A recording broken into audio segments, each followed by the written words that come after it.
PR 301 unit number 2 की इस online कक्षा में सभी का स्वागत है।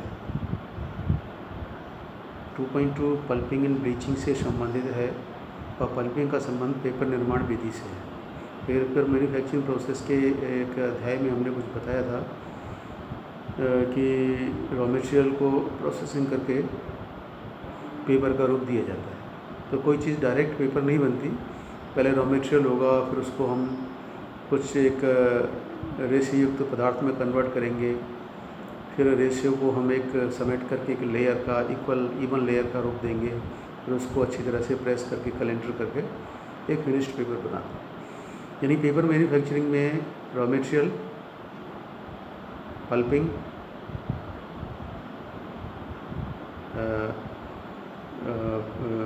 Paper formation, pressing, calendering, finishing and final paper product, यानी ये कह सकते हैं raw material, processing and paper. तो रॉ मटेरियल यहाँ पर क्या है, जो वन उत्पाद हैं, वुडन रॉ मटेरियल्स हैं, वुडन जो हमारे रॉ मटेरियल्स हैं, यानी कि पुराने कागज़ हैं, कटे फटे टुकड़े हैं, और यानी रिसाइकल्ड पेपर है या ओल्ड अनयूज्ड पेपर प्रोडक्ट है। और इसके अलावा जो वुडन प्रोडक्ट्स हैं, लकड़ी है या कोई जो भी सामग्री है, सामान्यतः वुडन पल्प को हम पेपर का फॉर्मेशन का सबसे बड़ा सोर्स मानते हैं। तो वुडन जो प्रोडक्ट है वो इजीली आसानी से इस्तेमाल नहीं कर सकते, उसको हम बड़े पेड़ों को या जो काम में आने वाले जो सॉ मिल्स हैं उसमें काम में आने वाले सामान को छोड़ के शेष टुकड़े बच जाते हैं या और कुछ है तो उनको हम छोटे छोटे टुकड़ों में चिप्स में डिवाइड करते हैं। चिप्स में डिवाइड करके उसको हम पानी में गला करके किसी डिस्क के थ्रू थोड़ा सा उसको मुलायम करते हैं, या मतलब उनके एक्सट्रैक्ट को निकालते हैं, या केमिकल से ढीला करके उनके एक्सट्रैक्ट्स को निकालते हैं, या केमिकल और मैकेनिकल दोनों प्रोसेस से निकालते हैं। तो इस तरह से उसकी पहले पल्प का मतलब है मोटे मोटे, यानी जो रॉ मटेरियल हमारा पेपर का है, चाहे वो वुडन के प्रोडक्ट के रूप में हो या रिसाइकिल्ड पेपर प्रोडक्ट हो, उनको हम पहले सॉफ्ट बनाते हैं। सॉफ्ट बना के उनमें से रेशे को मुक्त किया जाता है, और रेशे मुक्त होने के बाद उनको एक पेपर का आकार दिया जाता है। तो ये कह सकते हैं पल्प के अंतर्गत जो पेपर की रॉ मटेरियल है उसको हम लुगदी का रूप देते हैं। लुगदी का मतलब लसलसा पदार्थ, रेशेयुक्त पदार्थ, और वो रेशेयुक्त पदार्थ ही एक पेपर का आकार लेता है।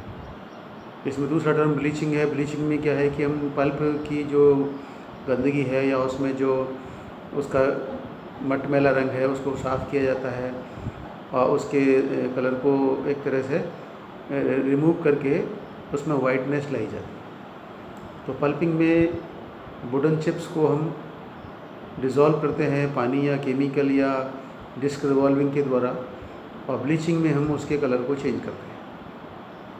तो अब चूँकि हमने संक्षिप्त परिचय ले लिया है कि ब्लीचिंग और पल्पिंग पेपर मैन्युफैक्चरिंग का भाग है, कागज़ निर्माण के अंतर्गत ब्लीचिंग और पल्पिंग की जाती है। तो पल्पिंग के लिए सर्वप्रथम वुडन प्रोडक्ट्स है या जो भी हमारे पहले से रीयूज्ड या यूज्ड पेपर्स हैं या उनके कतरन हैं, उनको लेकर के हम उनको मैकेनिकल प्रोसेस या केमिकल प्रोसेस या मैकेनिकल केमिकल के कंबाइंड प्रोसेस के द्वारा उनको एक तरह से ढीला करते हैं, उनको पानी में या केमिकल में डिज़ोल्व करते हैं, या पानी में के डिज़ोल्व करके उसको फिर एक डिस्क घुमा करके उनके रेशों को मुक्त किया जाता है। तो आप ये कह सकते हैं पल्पिंग एक ऐसी प्रक्रिया है जिसमें कागज़ निर्माण के कच्चे माल को मैकेनिकल या केमिकल प्रोसेस द्वारा रेशे मुक्त किया जाता है, यानी रेशों को निकाला जाता है। तो इसको कह सकते हैं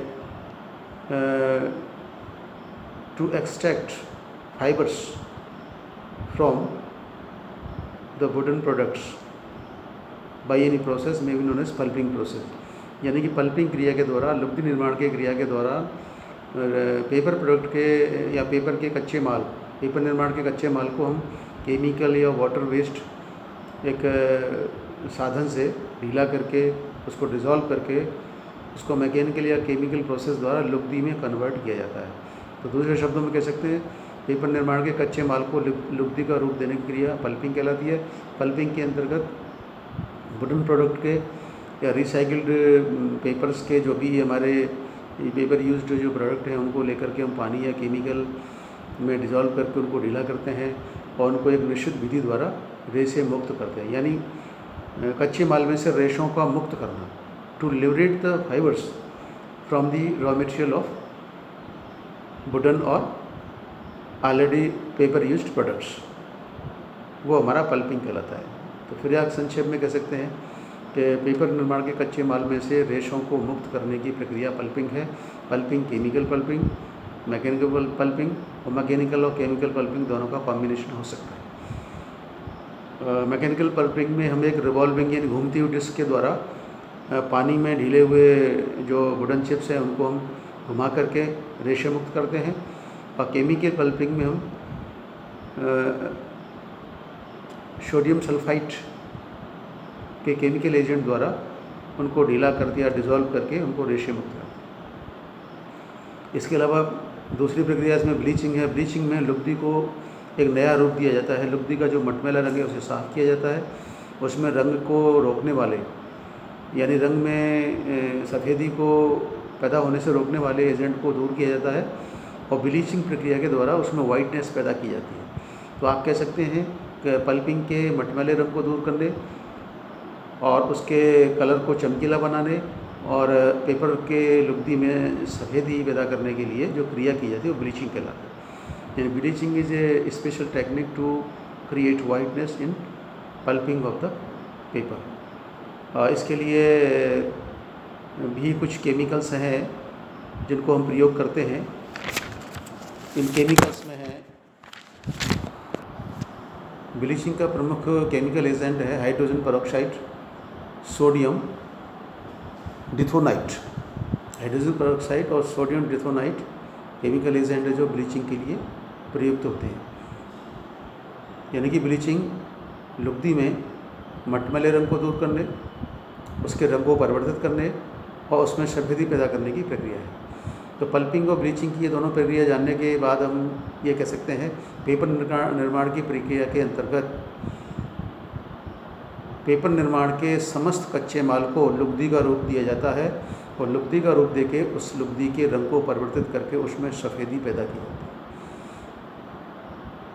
लुगदी के अंतर्गत प्रोडक्ट रॉ मटेरियल जो है उसमें से रेशे को मुक्त किया जाता है और रेशे मुक्त होने के बाद जो लुगदी बनती है उसका रंग परिवर्तित किया जाता है। तो रेशे मुक्त करने की प्रक्रिया लुगदी है और लुगदी को सफ़ेदी रंग देने, चमक देने की प्रक्रिया हमारी ब्लीचिंग है। तो इस तरह से हमारे दो क्रियाएँ, pulping to extract fibres from the wooden chips, यानी कि वनोत्पाद का जो कच्चा माल है उसमें से फाइबर्स को मुक्त करना हमारी पल्पिंग है यानी लुगदी निर्माण क्रिया है। और लुगदी में सफ़ेदी पैदा करने और उसका रंग चमकदार बनाने की क्रिया ब्लीचिंग है। इन दोनों कॉन्सेप्ट को समझने के बाद आपकी समझ में आ गया होगा। फिर पुनः दोहरा देता हूँ कि वुडन प्रोडक्ट्स जो raw material of paper making होते हैं उन रॉ मटेरियल्स में से रेशे को मुक्त करने की क्रिया लुगदी बनाना या पल्पिंग है और लुगदी में रंग परिवर्तन करके सफ़ेदी पैदा करना ब्लीचिंग है। इसमें लुगदी निर्माण के अंतर्गत chemical process, semi chemical process और मैकेनिकल प्रोसेस से हम लुगदी बना सकते हैं और ब्लीचिंग में हम केमिकल के द्वारा उसमें रंग परिवर्तन करते हैं। अब इस पर कुछ सवाल बनाए जा सकते हैं, छोटे बड़े और ऐसे टाइप, इसके बारे में हम कुछ विचार करेंगे। पहला सवाल बन सकता है कि पेपर निर्माण की एक फ़्लो चार्ट को समझाइए। पेपर निर्माण के फ़्लो चार्ट के प्रमुख 3 चरणों को समझाइए। तो इसमें ए विकल्प आएगा, कच्चा माल, कॉमा लुगदी, कॉमा प्रक्रिया एवं पेपर। चौथा आएगा मात्र लुगदी, बी आएगा मात्र लुगदी और सी आएगा मात्र कच्चा माल और डी आएगा समस्त गलत। तो इसमें हमारा ए विकल्प सही है। इसका जो फ्लो चार्ट ये कहता है, सर्वप्रथम रॉ मटेरियल लेंगे, फिर उसकी पल्पिंग करेंगे, फिर उसको हम प्रोसेस करके एक पेपर फॉर्म देंगे, तब जाके वो फाइनल प्रोडक्ट बनेगा। यानी कि इसके फ्लो चार्ट का उद्देश्य रॉ मटेरियल हो, रॉ मटेरियल के बाद इसकी पल्पिंग हो, पल्पिंग के बाद इसको प्रोसेस किया जाएगा, प्रोसेस के बाद ये पेपर बनेगा। इस तरह हमारा ए विकल्प सही है। दूसरा सवाल बन सकता है कि पल्पिंग का मतलब क्या है। पहला है लुगदी बनाना, दूसरा है ब्लीचिंग करना है। यानी कि ए का है लुगदी बनाना, बी का है ब्लीचिंग करना है, सी का है ए बी गलत, डी का है ए बी सही। तो हमारा जो लुगदी बनाने का विकल्प है वो हमारे पल्पिंग का है, तो हम इसे कह सकते हैं जो लुगदी बनाने की क्रिया है होती है वो पल्पिंग होती है। तीसरा हो सकता है कि लुगदी के अंतर्गत क्या होता है। ए पे आएगा फाइबर मुक्त होते हैं, बी पे आएगा रंग सफ़ेद किया जाता है, सी पे आएगा कुछ नहीं किया जाता, डी पे आएगा उक्त समस्त गलत। तो पल्पिंग के अंतर्गत फाइबर को मुक्त किया जाता है, यानी कि रॉ मटेरियल में से फाइबर्स को फ्री किया जाता है। Liberate fibres from raw material by mechanical, chemical और सेमी केमिकल प्रोसेस। तो यानी कि इसमें जो विकल्प है रॉ मटेरियल में से फाइबर को मुक्त करने की प्रक्रिया लुगदी कहलाती है। चौथा सवाल है ब्लीचिंग के अंतर्गत क्या होता है। तो आप कहेंगे ए पे लुगदी का रंग मटमैला किया जाता है, बी आएगा लुगदी का रंग सफ़ेद किया जाता है, सी आएगा कुछ नहीं किया जाता, डी आएगा कुछ नहीं जानते। तो आप इसमें कहेंगे जो विकल्प हमारा है इसमें लुगदी का रंग सफ़ेद किया जाता है, यानी वाइटनिंग पैदा की जाती है to bring whiteness in pulp may be known as bleaching, यानी ब्लीचिंग के द्वारा लुगदी में सफ़ेदी पैदा की जाती है। तो हमारा सफ़ेदी वाला विकल्प सही होगा। और इसके आगे आप कुछ सवाल बना सकते हैं कि ब्लीचिंग के लिए कौन सा केमिकल प्रयोग में लिया जाता है, उस एक केमिकल का नाम बताइए। तो इसमें ए में आ जाएगा हाइड्रोजन परऑक्साइड, दूसरा आ जाएगा सोडियम सल्फाइड, सी पे आ जाएगा ए बी गलत, डी पे आएगा ए बी सही। तो हम ये कहेंगे कि इसमें जो हाइड्रोजन परऑक्साइड वाला विकल्प सही है, जो कि एक केमिकल एजेंट है, ब्लीचिंग के लिए प्रयोग में लिया जाता है। अब इस पर छोटा सवाल बना लीजिए। इसमें हम ये कह सकते हैं कि पल्पिंग और ब्लीचिंग को परिभाषित कीजिए। तो आप कहेंगे पेपर निर्माण हेतु एकत्रित कच्चे माल को साफ करने और उसके छोटे छोटे टुकड़ों को गला करके उनमें से फाइबर को मुक्त करने की क्रिया पल्पिंग है। यानी कच्चे माल को केमिकल या पानी की सहायता से ढीला करके उसमें से रेशों को मुक्त करने की प्रक्रिया पल्पिंग है। यानी पल्पिंग में कच्चे माल को लुगदी का रूप दिया जाता है।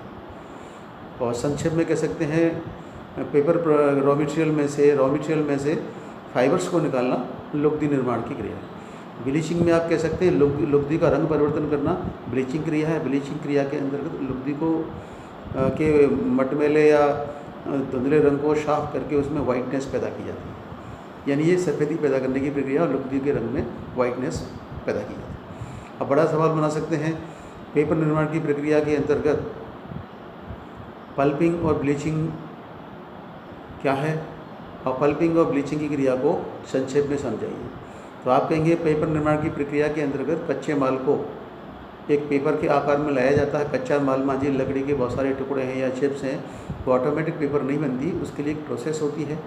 पहले उसको हम थोड़ा ढीला करेंगे, उनको रेशे मुक्त करेंगे, रेशों को पेपर का आकार देंगे, पेपर के आकार को जो हम प्रेस करके एक पेपर फॉर्म में लाके उसकी कैलेंडरिंग या फिनिशिंग करके वास्तव में लिखने लायक या मुद्रित करने लायक पेपर बनाएंगे।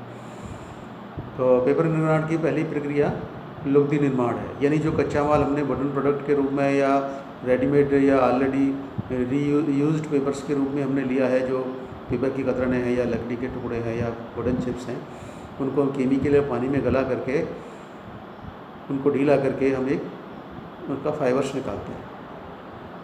फिर उन फाइबर्स के हम रंग को परिवर्तित करते हैं। इसके बाद उसको हम पेपर का आकार देते हैं। तो पेपर के आकार देने के लिए पल्पिंग का निर्माण करना, ब्लीच करना, ये हमारी दो मुख्य प्रक्रियाएं जो पेपर निर्माण का भाग है। तो पल्पिंग के अंतर्गत पेपर के रॉ मटेरियल को हम केमिकल या मैकेनिकल या सेमी मैकेनिकल प्रोसेस द्वारा फाइबरस कंडीशन में लाते हैं। यानी लुगदी के अंतर्गत पल्पिंग के अंतर्गत रॉ मटेरियल में से फाइबर्स को आज़ाद किया जाता है। इसके लिए केमिकल्स जो बताया है अभी, उसको हम सोडियम सल्फाइड कहते हैं, उसको हम यूज़ करते हैं। और बाकी उसमें एक डिस्क लगी होती है, डिस्क को घुमा करके भी रेशे मुक्त करते हैं।